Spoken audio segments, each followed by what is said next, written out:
Hello, welcome to Metal Shock Finland. I'm Dave Pearce, and today I'm joined by Dave and James from Riff Stampede at Hammerfest 5. Hello. How you guys doing? How's it going? You good? Tired now. Right, yeah. Buzzing though. It's good. Yeah. Just finished playing. So. When and how did you start playing? Basically, I used to play in a band called Anger Management, about 2007, 2008, and Jay asked me to play with them because he was playing at the same time. And this was currently when he was playing with Blaze Bailey as well. So we started writing some new material that we didn't think would suit Anger Management, and we recorded it ourselves at home demos. And then we just sort of thought, well, we'll form a band out of this. And we eventually left Anger Management because it wasn't the direction that we wanted to go, and then we started Riff Stampede from that, and then that was how it all started. And then it's a long story how it all got together. I mean, Rod has only been in the band for the year, like 1 year, pretty much. Well, come April he started playing bass for us. James joined the band 2 weeks before we recorded the album because our other drummer had to pull out of recording due to other things going on in his life at the time, so we called on James last minute. 10 days to learn. 10 days to learn the whole album that we had ready. So that was how it all started, sort of thing. So That's not bad, 10 days. yes, Bloody good going. Sat on the coach driving through Eddie, like doing all bits. well, we had 2 weeks studio time, so we knocked your stuff out in about a week, didn't we? Was it Yeah, the we drums? did. How many was it? 12? 12 tracks. No, well, it was only 10 tracks. 10 no, 12, tracks. 12. No, 11. Sorry. 11 tracks in like, I think, 6 days. Yeah, 6 days I think it took. Yeah, it was alright. So that was good. Yeah, it was cool. Yeah. Really good Fun. going, yeah. What was the first album you ever bought? First album I ever bought. Best of the Beast, Iron Maiden. It was the best of. That was the first CD I bought. Yeah. So I think that was the first one. Do you know what I'm actually going to say? I think the first thing I ever bought, it wasn't a CD, but the first album I bought was Power Slave on vinyl. Right. But that was going back 20 years now, I reckon. So, Yeah. yeah, that was the first thing I had. I think the first CD I had was a Green Day CD, to be honest, and they released Dookie back when CDs first come out. Well, Yeah. to me, actually, saying that, the first CD I got is a complete lie. It was Number of the Beast, and I've still got it now. The original pressing of Number of the Beast, which is weird. It was made in as well. I've always had a massive music collection at home, so my parents are into metal and they always have been, so everything's been there, but I think that was the first one. Excellent. How did the name Riff Stampede come about? That's one for Jay. We've been asked that every interview today where the name comes from. It's Jay's had the name for quite a while actually. I met Jay. Well, I've known Jay for about 10 years now, 10, 11 years, and I used to play in a band called Plague, and he used to play in a band called Four Way Kill, and we both met up at one of the download festivals. I think it was 2005, 2006. Yeah. And he was like, "Oh, I'm starting this other band. They're going to call it Riff Stampede," and we were talking 7, 8 years ago now. Yeah. And nothing come of it. He told me he said, "Oh, I might call on you," but he didn't want to because my band was going quite well at the time, my original band.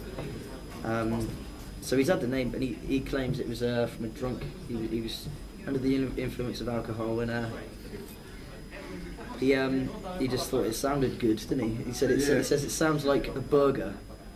It's like something to do with It's like food. finding sort of like a diner, the name of like a signature burger for the sort of.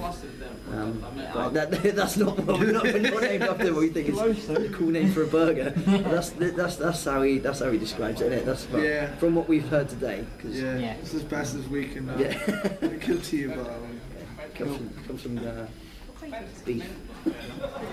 First time at Hammerfest? yeah. How did it come about? How did it come about? How did we get the slot of the gig? Yeah, how did you get the slot? I don't know. I think Simon Hall from The Holder did a bit of tour management for us, and I think he actually contacted the organisers to get us on the festival. Yeah. Because he got us the booking for it. So because Right. we're good friends with Simon, and he's helped us out quite a lot actually in the last the past year. He's been really good. So. Yeah, I did notice the tour sort of thing. Yeah, we got going the on Beholder with you. tour in May, which is going to be Yeah. so much fun be killer, because yeah. I love those guys. I was more friendly with Simon Hall and Cy Fielding, the bass player. Yeah. We're good friends with them, so they're great guys. It's going to be a really good time. So that's how. Yeah, Simon helped us out with this one, I think. Alright, cool. Not long played the second stage. Nope, How do you think it went? really well. I was absolutely buzzing. It was. my favourite gigs I've done playing with these guys. I think it was Yeah. because we've done. This is the third festival. Like we've done Download, we've done Bloodstock, and now Hammerfest. And this was the stagehands were so helpful getting everything right. And the sound, Yeah. there's people behind the sound mixing desk were just spot on. It's just like right, bang, bang, bang, done. So we just chilled out. They helped with everything. The crowd response was really good as well. I think. Did you check out? Was you there? Or? I was there, yeah. I thought it was. I was crowd buzzing a was bit. Really buzzing. hot on stage. There was these lights that were shining up at me either side, and I could not see my guitar in front of me. Yeah. And I literally had to put my guitar out to see what frets I was hitting. Otherwise, Yeah. I would have just like. It was. They were really hot as well. Really hot. That just dehydrated me instantly. But it was. Yeah. It was smashing. I loved it. Cool. You're currently on tour at the moment. Getting ready to Getting go there, on building tour. up. Yeah. Which venues are you looking forward to playing? Loads, isn't it? We always have good shows in Weymouth. Yeah, Weymouth's always a good one. I like the Bristol one's the first date on the Beholder tour, so I'd like to. We're playing at the Croft, so I'd like a bit of a better response from the crowd. Bristol's been a tough crowd considering I'm from Bristol. Well, I live in Bristol, I'm not from Bristol, but me and Jay live in Bristol. Right. And we've played twice in the past. Well, we played last month, didn't we, with Grand Nagas, which is a bit of a mishmash on the bill because we're Yeah. sort of a bit heavier and they're a bit more sort of groovy, rocky band. Yeah. And we played with the Sanity Days. Have you heard of Sanity Days? Yeah. The like, ex-members of Onslaught, and it was just. Everyone. It felt like one of those gigs where everyone was there ready to see the headline band, and Yeah. it was like dead silence in between all the songs. It was like, I don't know what other venues we've got. Really, Nuneaton's a good one. Have you been to? What's it called? I can't remember what this venue's called. We did one with Beholder. It was our last gig of 2012. We did it with Yeah. Beholder at, in Nuneaton and Incinery as well. Incinery. Right, If you had yeah. Incinery, they're really good. Fresh band from That's when I remember that one. Jason. Guitar player was last night. Yeah. So well, I can't put a finger on exactly. Gravesend's always a really good place to Yeah. play as well. The Red Line in Gravesend. I always love playing the Red Line. Everyone down there is really supportive of the band. The venue's great. Anything organised by the guys that have had the Pandemonium as well. Oh, Yeah. such legends. They're really, they love their metal so much. And last one we did was the Pandemonium Club night. Yeah. And it was fantastic. It was with Fallen Fate actually, wasn't it? It was the last one Yeah. we did, and it was such a cool night. So well organised. Yeah, they make sure they do everything. Yeah, they right, look don't after the bands. They're top guys. Yeah. I think we've got one in Nottingham as well. Where's the one in Nottingham? We did the last one, the what, Beerman Scruffy Presents. Murphys? Not Scruffy Murphys. No, Nottingham. Birmingham. That's Oh, Birmingham. Birmingham, Are you from Nottingham? No. No. I can't remember. we I'm haven't terrible played with venue one. names. Yeah, we played it with Oh, what, Fallen that Fate, Irish didn't thing. we? I can't remember.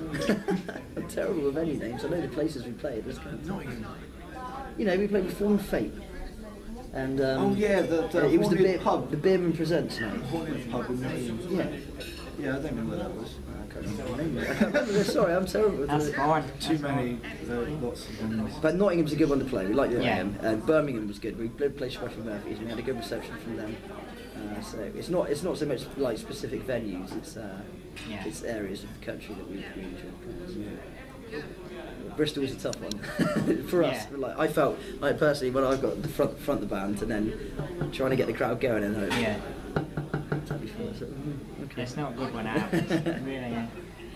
Since your album Scatterground came out last year, Yep. what sort of thing have you been doing in between from then and now, sort of thing? Just gigging really. We've just been writing for the new album. We plan to get the new album, which we've got the title Enraging the Beast. It's going to be cool. We're going to hopefully have that out by November, December time. But we've got to get the studio time in between all the gigs, because we've pretty much got gigs every month this year. Yeah. We've got the tour in May, then we've got some in June, some in July. We've got Wacken in August, and Birmageddon in August. We've got a few festivals.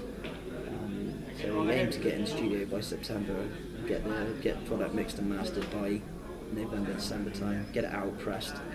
Yeah. That's what we've been doing in between gigs. I mean, obviously we work Yeah. as well, but we've been trying to get some new tracks for the album together. We've got a lot of stuff in the works, so it's just finalising all the songs now. Yeah. Getting the lyrics together, getting the leads all sorted. Basically, I work. Got all my rhythm. Well, I've got all the rhythm guitars and everything down, and drums. So that's what we've been doing in between.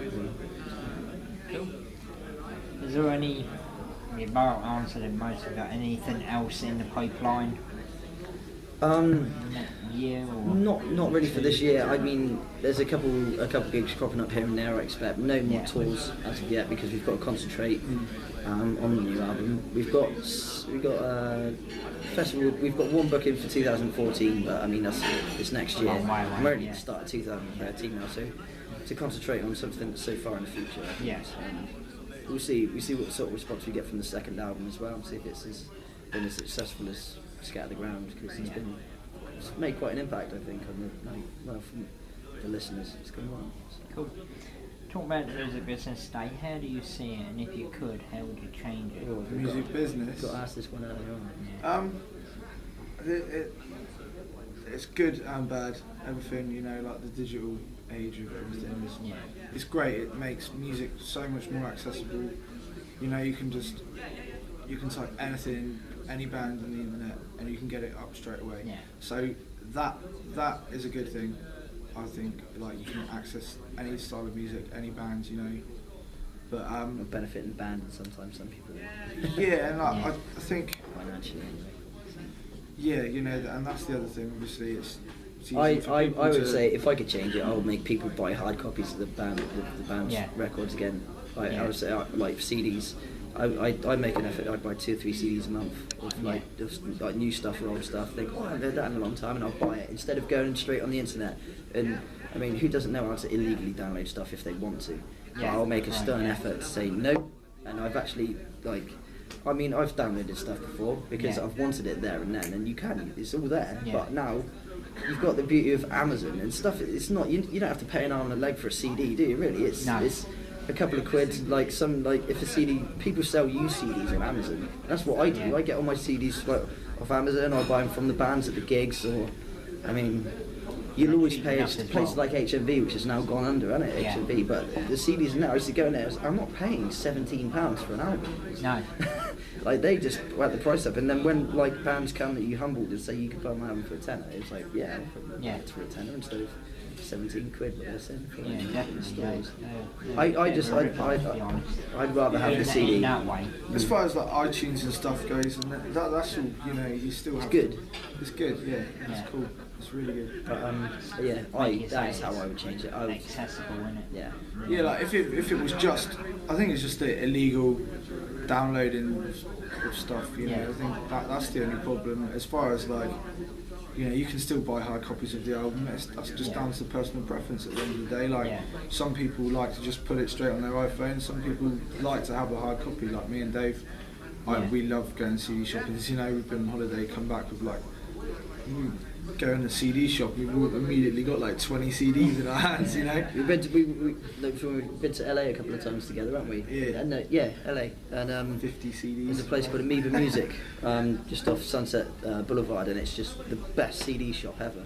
And it's not just got a metal section. It's got a death metal section. It's got a black metal section, a thrash metal section, and it's just you just directly see what you want. And it was just it's an independent shop as well, which is the other great thing about it. People go in, trade in, and swap their stuff about. I love my CD collection. I said I love having my CDs in order and seeing it. Like, if I want it, I can just go, there it is. Not flick through my hard drive. Yeah, I've got OCD, admittedly. Well, to be honest, we're exactly the same. Yeah. I think everybody who loves them. Completely in order. Yeah. Anything out of order, I moan. And my DVDs. Yeah, same here. Yeah. Yeah. 'Cause it's easy, accessible, straight away. It really is. And it's there. Yeah. Yeah, excellent. With all the albums that are about, is there any album that you play continuously? Bloodshot Dawn's album. Yeah. I love that album. They're good friends of ours anyway, Bloodshot Dawn, and their album I think is fantastic. It's such I was speaking to Josh, the singer, last night. He's going to punch me when I see him. He sees this. I was listening at work. I left it, like I can only have one earphone in at work. I was listening to the album, and like it's such a clever album what they've done, like guitar wise, and that's one album, and it's a good thing because it's an unsigned band. It's no too commercial. There was a lot of songs. I mean, I always think about what have I got in my car at the minute. I've got Hate Eternal in my car at the minute as well, and I just play it. I leave a CD in my car for 2 weeks and just I love that one. I've got all sorts in my car. Yeah, we listen to loads of different stuff. Yeah, we don't just listen to metal. I mean, I'm into all sorts of music. Lots of different stuff. I mean, I always metal's where I can. Yeah, a little bit of Bruno Mars on the way. Yeah, that's not my Good, fuck Bruno Mars, alright. Yeah, but yeah, we do have a very vast taste in music. I mean, I like a lot of sort of hip hop stuff as well. Yeah, NWA. Yeah. But it'll always come back to metal. I'm born and bred heavy metal from my parents and St. James. I mean, I'll never change it, especially thrash metal.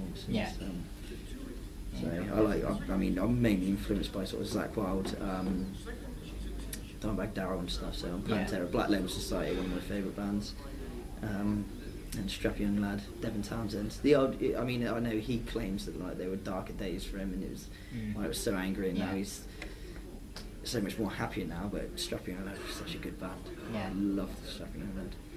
So it's a shame that he's not going to ever play it again. I saw Devin Townsend in December actually, and he was like, "I'm not playing any Strapping Lad," because the crowd were just like saying strapping, and he's just like, "No." But, That's the way it goes, though, isn't it? yeah. Alright, thanks for the interview, guys. Thank you very much. Is there anything you'd like to say to our readers and to your fans? Check out Riff Stampede. Yeah, new album this year. Raging the Beast. Keep an ear out. Thanks for your support so far. Yes. Cool. Awesome. Cheers, Thanks, Thank you very much. Happy to meet you. Cheers.